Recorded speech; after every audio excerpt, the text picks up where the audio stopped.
po mga kabayan. Ngayon po ay nasa Divisoria po tayo sa may Claro M Recto. At kapansin-pansin nga po na wala na po yung mga vendors. Kahit dito sa may Center Island, zero vendors.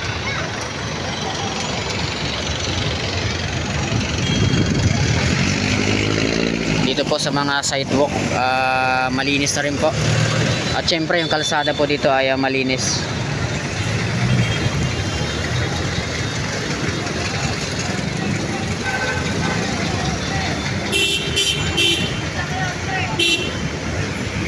Yan, magkabilang kalsada po, no, napakalinis. Ayun, no, wala na po mga vendors, oh.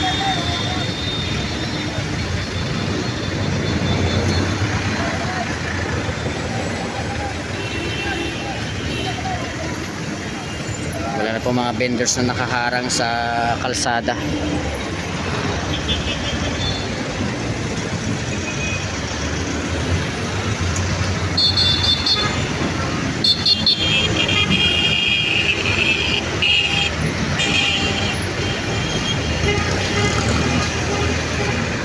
Ayan po, diretso po tayo dito.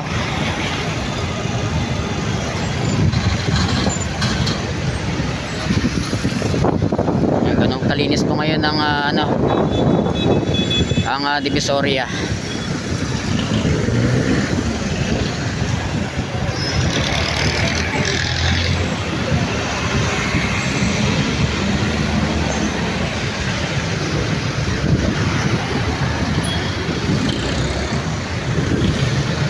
Diba, ang linis. Wala pong ka-vendors.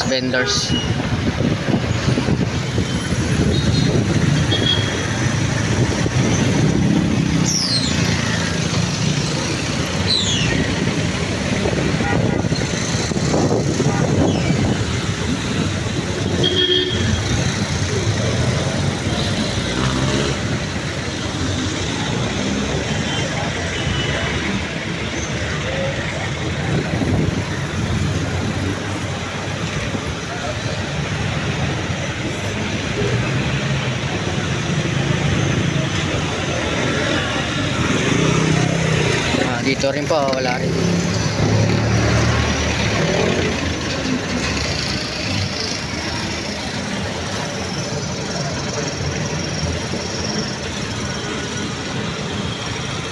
Ito po yung One Luna. Na dati po ay punong-puno ng vendors, papuntang One Luna, main sa pinaka-main ng One Luna. Divisoria po, pinaka-Divisoria. Dati punong-puno ng vendors, pero ngayon ayan na po. Wala na, tanggal na po yung mga vendor sa gilid at malinis.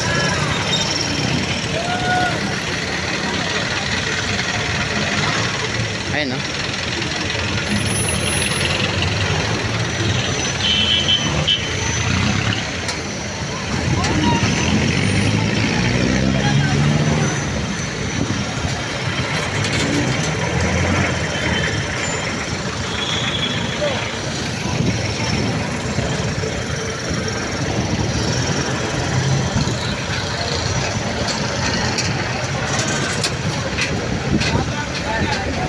Ali dito. Ayun.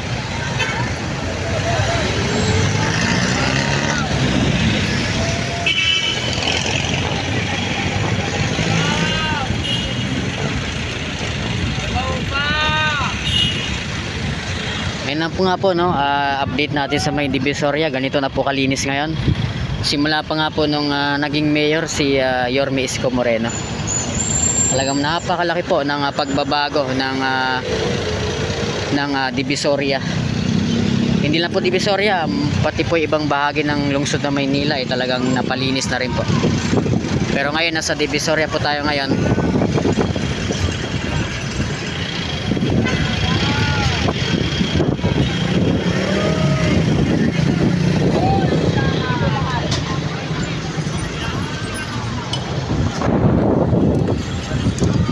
Tayo ay tatawid dito.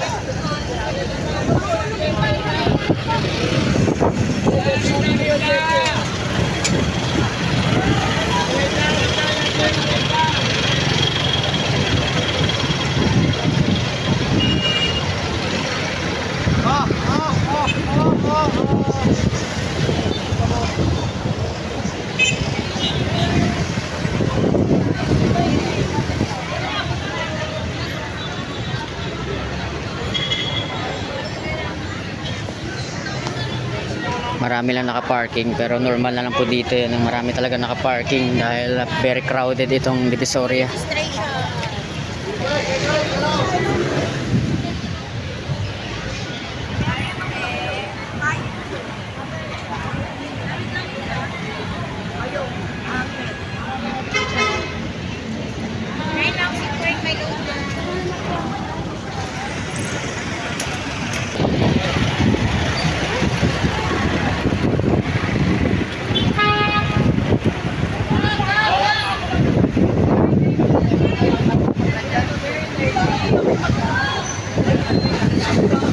Ito po dati punong-puno ng vendors to, pero ngayon wala na po.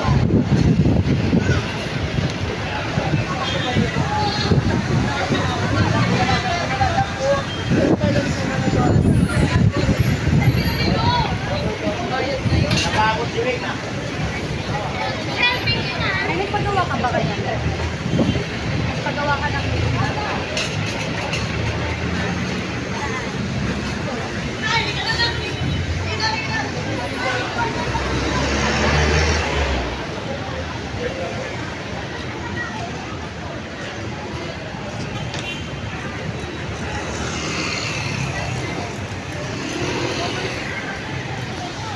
A few moments later.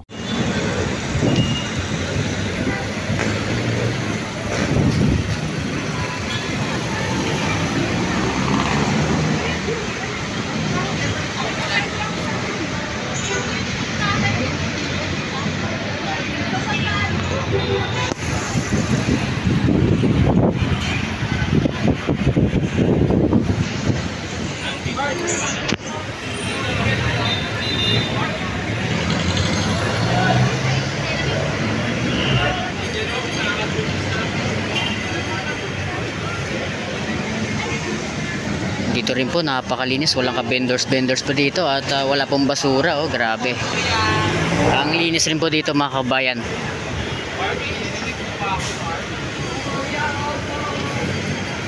Pati doon, oh.